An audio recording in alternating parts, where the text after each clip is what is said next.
시청자 여러분들 안녕하십니까.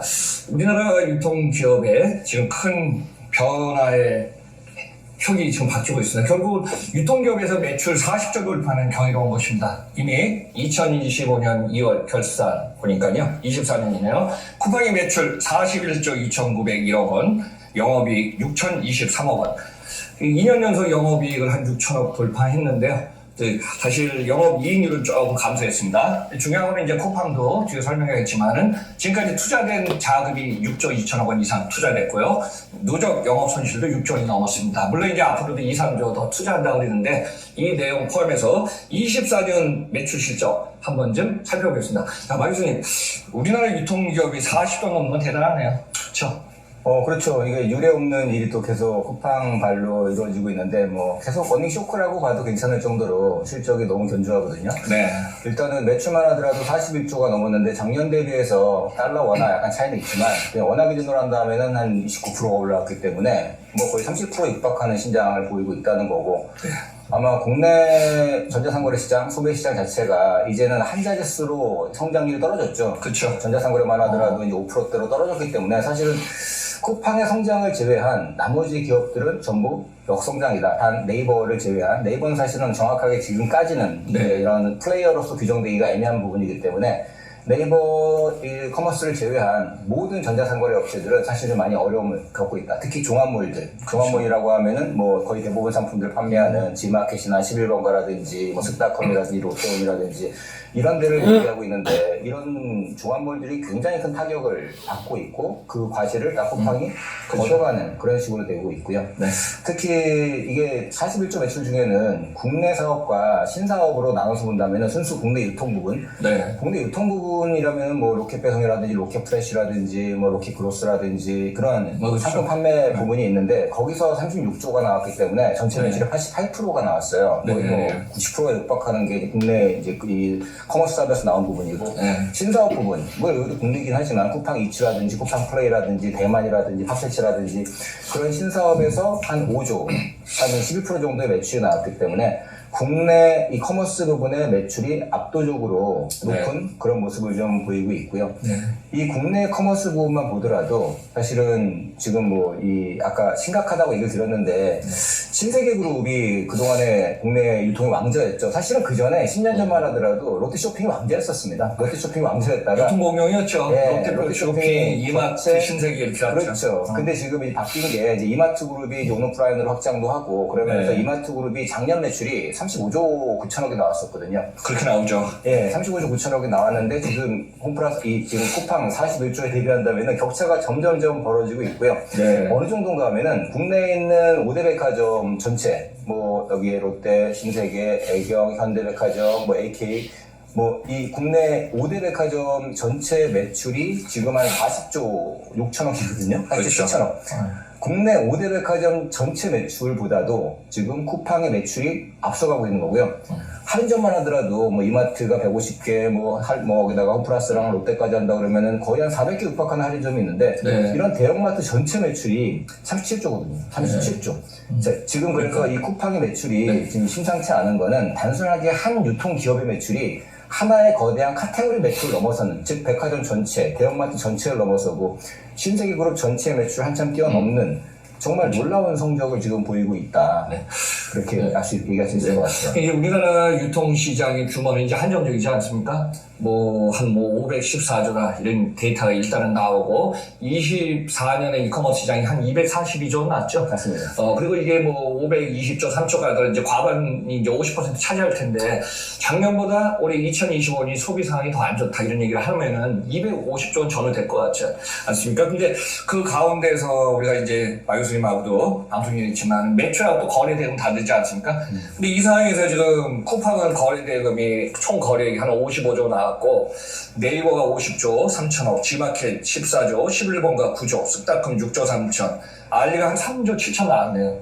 그리고 이제 컬리도 약 3조 나오고. 근데 이제 거래대금 보면은 네이버가 많이 또 올라갔네요. 다시 자리를 찾았네요. 그렇죠. 유일하게 앞서 얘기한 것처럼 네이버를 제외한이라고 말씀드렸는데, 네이버의 거래, 네이버가 사실은 매출로 따진다면은 한 2조 9천억. 그게 이제 스마트 스토어하고 거기에 광고 분야 매출이 있는데, 네이버가 전체 매출 10조가 넘어갔는데 10조 중에서 약 한 28, 7, 8% 그게 이제 커머스 분야 혹은 커머스 네. 분야에 같이 묶여있는 광고 매출 합쳐가지고 그게 한 2조 9천억이 나오는 거기 때문에 네. 사실 네이버의 2조 9천억 매출과 그리고 쿠팡의 41조 매출을 따진다 그러면은 네이버하고 쿠팡은 상대가 되지 않겠죠. 그렇죠. 그건 매출이고요. 근데 저 네이버 같은 경우에는 스마트 스토어에서 발생되는 그 매출의 수수료를 갖다가 취한 게 네이버의 매출이기 때문에 2조 9천억이 나오는 거고 스마트 스토어 전체 50만 명 사업자들의 전체 매출을 합치면은 그게 거래액이라 그러는데 네이버 스마트 스토어 안에서 발생되는 거래액은 50조를 넘었기 때문에 국내에서 유일하게 네이버하고 쿠팡만이 50조가 넘는 그런 그렇죠. 거대한 전자상거래 장터가 되고 있다.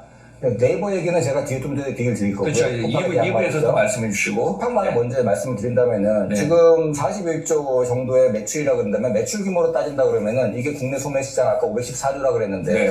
국내 소매 시장의 7% 정도를 차지하고 있어요. 네, 7%. 네, 이것도 사실 굉장히 큰 포션인데 얘를 지금 다시 거래 기준으로 55조로 친다 그러면은 소매 시장의 11%가 넘어가기 때문에 사실은 이제는 전체 국내 모든 소매 시장의 10%가 넘는 그 거래가 이제는 온라인, 그 중에서도 쿠팡 안에서 이루어지고 있는 그런 모습을 볼 수가 있는 거고요. 네. 그렇기 때문에 아까 제가 쿠팡을 제외한 나머지 업체들이 다 떨어져 나가는 그 매출이 쿠팡 쪽으로 모이고 있고 네. 이거는 지금 김범석 의장이 사실 2020년도 그쯤에 2019년도부터 이제 계속 김범석 의장의 약간의 그 보관이 있었는데 2019년도에 쿠팡이 최초에 한 게 로켓 설치 서비스라는 걸 시작을 합니다. 네. 그동안에는 뭐 식품만 팔고 신선식품 팔고 공산품 팔다가 갑자기 2019년도에 로켓 설치 서비스를 시작해서 TV, 냉장고, 에어컨 그런 대형 가전을 지금 판매하기 시작했어요. 아, 그냥 저게 컴서브인가요? 예, 그러다 보니까 이게 설치할 때? 이거 설치물류가 되겠죠. 설치물류가 되는 거고 설치물류인데 이걸 쿠팡에 직매입해서 나가는 거기 때문에 그동안에 뭐 에어박 하나 1,000원에 팔 때 이제는 에어컨 한 대에 100만 원, 냉장고 한 대에 200만 원 이런 매출이 잡히기 때문에 그렇죠. 매출이 급격하게 올라갔던 가장 큰 요인이 바로 이런 로켓 설치 서비스가 되는 거고요. 네. 그리고 나서 이제 경쟁 상대가 이제는 대형 마트들이 아니라 이제는 하이마트라든지 전자랜드 같은 가전 양판 시장까지 넓어진 거고요. 그 다음에 가전 말고 가구까지도 이제 설치를 하고 있는 거죠. 가구, 대형 가구들로 설치를 하면서 이제는 한샘이라든지 뭐 그런 가구 업체들 그 시장까지도 영역을 넓혀갔고요. 그리고 이제 작년 같은 경우에는 AS, 보증수리 그런 분야까지도 사업 영역을 넓혀가고 있어서 그런 또 이제 여러 가지 AS, F2 서비스 체계까지도 사업 시장으로 가고 있죠. 우리가 그 전에 이제 소매 유통시장에 보면 이제 유형 상품이냐 무형 상품이냐 그렇죠. 무형 쪽을 계속 확대하는 거네요. 그렇죠. 네. 그리고 이제 22년도 같은 경우에는 타이어까지 설치해주고 있거든요. 그러니까 타이어 설치. 이런 또 정비 사업 같은 분야도 들어가고 있는 분야고 23년도에는 뭐 유모차, 카시트, 유황품 시장 그리고 나서 최근에는 알럭스라 그래서 이 프리미엄 의류라든지 패션 잡화 이쪽으로 들어가고 있기 때문에 김범석 의장이 2022년도, 2023년도에 얘기했을 때 그때 얘기한 게 국내 이 소매 시장이 500조가 아니다. 국내 소매 시장은 700조 시장으로 보고 있다 본인은. 그래서 아직까지 700조 시장에서 쿠팡이 차지하는 점유율은 아직 그 당시로 4%밖에 안 된다. 네. 지금은 7%, 500조에서 7%니까 네. 지금은 이제 김범석 의장이 바라보는 거는 국내 소매 시장은 500조 시장이 아니라 700조 시장이다. 네. 그래서 즉 여기에는 지금 말씀드린 여태까지는 전자상거래로 들어가지 않았던 이런 여러 가지 AS 서비스라든지 아니면 여러 가지 뭐 그런 무형의 서비스까지 다 합친다면은 700조 시장으로 김범석 의장이 조금 더 넓게 보고 있는 거고 그렇기 때문에 지금 우리가 전체 시장에서 7% 혹은 거래액으로 10%가 좀 넘어갔지만 앞으로 우리는 2배, 3배 성장할 수 있는 여력이 있다. 그렇게 좀 약간 좀 모노답게, CEO답게 좀 넓은 안목을 가지고 보고 있고 그게 쿠팡의 좀 장기적인 플랜이 아닐까라고 생각하고 근데 이제 24년 4분기 실적, 그 3분기까지 30조 원이 넘었는데 뭐 이게 이익률이 4분기 실적을 보면 한 11조 1140억 원 나왔거든요. 근데 이 실적이 이익률도 그렇고 이렇게 좀 주춤하고 있어요. 근데 이제 우리가 종합적 전체적으로 하분기까지 41조는 숫자로 상당히 큰 숫자인데, 그리고 우리나라 유통시장 안에 이커머스 시장은 이제 더 이상 커도 이제 소폭 증가하고, 또 쿠팡 자체에서도 이제 실적이 이게 완만하게 성장하지, 기존에 한번 좀 제가 보겠습니다. 상장 당시에 보면 2020년에 14조 원, 21년에 22조 원대, 22년에 26조 원대, 23년에 31조 8천 아니었을까? 그리고 이제 41조가 10조가 거의 늘었거든요. 그러면 내년에는 뭐 50조 원 돌파하는 건 좀 쉽지 않지 않습니까? 그래서 완만하게 올라가지만 여기 이제 2부에서 말씀드렸지만 네이버라든가 관련 이커머스 기업들이 다시 이제 재정비에 그거 치고 올라온다는 얘기죠. 그러니까 쿠팡의 실적이 41조 상당히 숫자적으로 이제 경이로운 숫자지만은 앞으로 이게 42조, 43조 이게 올라갈까? 그것도 한번 의문을 봐야겠네요. 아, 예, 맞습니다. 네. 뭐, 쿠팡의 성장 속도는 진짜 무섭죠. 지금 네, 박사님 무섭죠. 말씀하신 것처럼 지금 2010년도에 런칭을 했었고, 네. 2014년도에 로켓배송 들어왔었는데, 전체적인 CAGR로 본다면 연평균 60%가 넘어가요. 이거는 그렇죠. 전 세계 이커머스뿐이 아니라 오프라인에서도 이런 역사가 없을 거야, 아마. 그래요. 뭐 전자상거래 중에서는 아마존이 엄청난 고성장을 했지만, 지금 워낙 네. 덩어리가 커지다 보니까 연평균 네. CAGR로는 30%를 하회하는데, 네. 쿠팡은 그거에 2배 정도 되는 60% 성장하고 있고, 덩어리가 커져서 지금은 뭐 20%대, 뭐 30% 안 되는 성장을 하고 있지만 엄청난 네. 거예요. 90조 회사가 1년에 거의 20% 성장한다. 그리고 25년도 1분기에도 쿠팡 내부적으로는 20% 이상 고성장을 할 거다라고 바라보고 있거든요. 네. 2025년도 1분기, 지금 전자상거래가 멈춰 있어요. 네. 멈춰 있다는 얘기는 전자상거래 시장 중에서 두 축으로 나오는데, 하나는 종합몰 시장, 하나는 전문몰 시장, 이 두 개로 나누는데, 지금 쿠팡에 속해 있는 종합몰 시장은 0.1% 역신장으로 지금 들어가 있어요. 작년 네, 12월 그렇죠. 기점으로. 네. 전체 시장이 역신장을 하고 있는데 쿠팡이 20% 성장을 하겠다, 할 수 있다, 네. 라고 얘기를 하고 있는 거고요. 물론 이건 전년 대비입니다. 네. 다만 이제 성장 속도가 어떻게 지금 멈출지는 저도 지금 예의주시하고 있는데, 박사님 말씀하신 것처럼 지금 3분기, 4분기, 작년 3분기, 4분기에는 쿠팡이 시장을 보통 뭐 한 10% 이상 고성장을 하다가 신장률 자체가 이제 분기, 네. 그러니까 분기당 신장률이 전분기 대비해서 1%대로 떨어져 버립니다. 네. 물론 4분기 굉장히 어려웠죠. 4분기에는 여러 가지 뭐 탄핵 국면도 있었고, 여러 가지 또 이런 우리 제주 비행 항공 참사도 있었고, 네. 굉장히 소비가 침체되는 그런 국면이었기 때문에 뭐 쿠팡뿐이 아니라 모든 기업들이 4분기에 많이 어려움을 겪었지만, 네. 쿠팡도 거기서 벗어나지는 못하고 성장세가 눈으로 보기에는 이제는 드디어 2024년도 3, 4분기에는 꺾인 거 아닌가라고 네. 이제 사실 의혹의 눈초리로 보는 사람도 있는데, 그래서 25년도 1분기가 좀 중요할 것 같아요. 중요해요. 네. 여기서 과연 예측한 대로 성장을 갖다 이어나갈지, 아니면은 이 시장 성장세에 거기서 발목을 잡혀서 쿠팡도 주저앉을지, 네. 그거는 이제 1분기에 나오는 부분인데, 그럼에도 그런 불구하고 걸 좀 지켜봐야 엄청난 진짜 파워인 것 같아요. 저는 이제 괴력이라고 보고 있습니다. 도저히 믿기지 않을 만큼, 예전에도 쿠팡에 대해서 몇 번 얘기 드렸지만, 네. 결국에는 이 정도까지 온다는 거는 모든 업체를 죽이지 않고는 불가능한 영역인데, 지금 거기에 도달하고 있다. 한편으로는 정말 대단하다는 생각도 들기도 하고, 또 한편으로는 좀 무섭고, 이렇게 일방적으로 가다가는 네. 국내 유통이 붕괴되는 그런 또 참사가 일어나면 안 되기 때문에, 한편으로는 우려 섞인 그런 약간의 그런 두 가지 시각으로 좀 보일 수밖에 네. 없는 것 같아요. 지금. 그래, 2024년에 지금 영업이익이 한 6천억에 보니까요. 한 3, 4년 전에 덕평IC역에 물류센터 화재 나지 않았습니까? 그래, 지금 화재보험금 수령한 게 지금 한 2,420억 수령받았고, 물론 이제 공정위에 그 과징금 한 1,600억 정도 되나요? 그 예를 떼어놓은 거. 네. 그 다음에 경이적인 게 이제 뭐, 우리가 방송 중에서도 팟패치를 거대 인수하다가 이제 일정 이상의 손실을 갖다가 이제 뭐 이제 일단 슬림하게 줄여서 에비타를 일시적으로 그냥 흑자냈다. 그러면서 이거 발표하지 않았습니까? 이런 거를 보더라도 이익률은 생각보다 그렇게 크진 않네요. 그러니까. 그렇죠. 방어만 해갖고 어떻게 보면 숫자를 맞출 정도까지만 가져간 것 같은데요. 맞습니다. 2년 연속 6천억을 맞춰보려고. 예, 참 그런 생각이 드네요. 맞췄다는 생각도 들기도 들지만, 어. 그럼에도 불구하고 대단한 숫자라는 거는 뭐 부인할 수가 없을 것 그건 같아요. 인정은 하죠. 네. 다만 이제 말씀하신 것처럼 작년도에 6천억, 금년도에 6천억이라고 뭐 한 1, 2% 정도 소폭 영업이익이 하향됐지만, 네. 여전히 6천억대를 맞췄었고, 거기에는 첫 번째는 이제 2,400억이라는 동탄 물류센터 화재 보험금이 작년 4분기에 나왔기 때문에, 아, 덕평. 네, 덕평 물류센터 화재 보험금이 작년 4분기에 나와서 그게 이제 영업이익 그렇죠. 영역에 다시 유입됐죠. 이제 유입이 됐기 때문에 영업이익이 증가가 됐는데, 네. 말씀하신 것처럼 거기에는 이제 2분기 그때 반영했던 바로 이제 이런 공정위 과징금. 1,600억 네. 아직 과징금을 맞지 않을 것 같은데 미리 반영해 넣죠. 기업들은 항상 준비해 놓으니까. 네, 미국 기업이기 때문에 미국 법상에는 그걸 1,600억을 띄워가지고 현금을 네. 하고 있고, 네. 또 하나는 이제 포괄적 임금이라고 좀 확대가 됐어요. 그게. 네. 그래서 이제 그게 이제 400억 정도 작년에 없던 비용이 더 들어갔어요. 쿠팡뿐이 아니라 모든 기업이 대기업이 그런데, 네. 그 2천억 정도가 지금 작년 대비해서 약간 마이너스로 현금을 갖고 있으나 네. 반영해둔 부분이 있기 때문에 거기에 덕평을 갖다가 제외하면은 실제로는 한 5,500억, 600억 정도, 그 정도 이익이 났다라고 볼 수가 있고요. 그러니까 작년하고 그렇죠. 그래서 큰 차이 없이 영업이익을 가지고 온다라는 게 첫 번째 잘했다라는 포인트인데, 다만 잘했다는 거는 덩어리가 워낙 크기 때문에 매출 40조이기 때문에 영업이익이 5천억이라고 하더라도 영업이익을 따진다면 불과 1.4%, 1.3%밖에 안 되지 않습니까?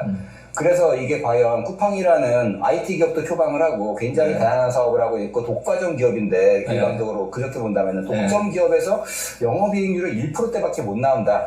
이게 쿠팡의 어떻게 보면 주가라든지 기업 가치에 발목을 잡는 요인이기도 해요. 사실 그래서 미국에서 이 애널리스트들이 볼 때도 왜 저 정도까지 시장 지지력을 높였으면은 영업이익이 3%, 4% 이상 나와야 되는데 왜 1%밖에 안 나와? 네, 거기에 그렇죠. 의문이 있는 거고요. 네. 그리고 이제 우리가 방송 중에 예측할 때 마 교수님하고 4천억에서 5천억 영업이 얘기한 적도 있었고, 아까 보니까 미국 시장에서 사실 월마트하고 아마존 이커머스 전도상 1위하고 전 세계 유통시장의 월마트인데 매출이 한 100조 차이 났거든요.